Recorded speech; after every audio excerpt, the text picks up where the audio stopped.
bolts wherever you're going to keep your parts for this job so they don't get lost.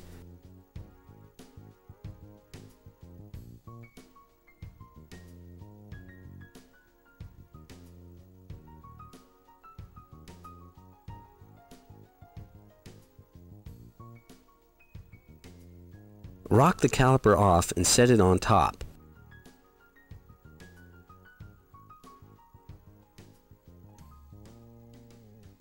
Pull the brake shoe out.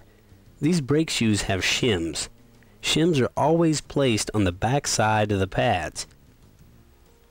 This is the outboard brake pad which goes toward the inside of the car.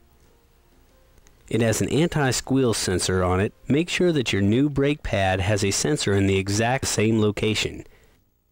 Take the shim off of the old brake shoe and snap it onto the new one. You only need to replace the shims if they are damaged. Go ahead and put your new pad back in.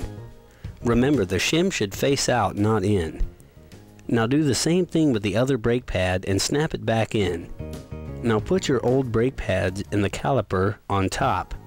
You're just going to use them for leverage as we evacuate the brake fluid. Slip your caliper spreaders between the pads. Now put a 10mm wrench on the bleeder hole and attach your brake bleeder hose.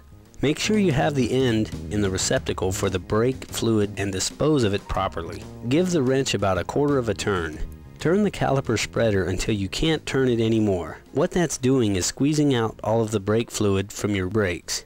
Go ahead and tighten up the bleeder hole with your wrench and remove the bleeder hose.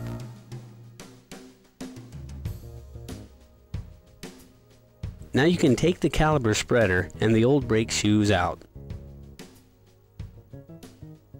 Now take the caliper and flip it back over and put it back in place.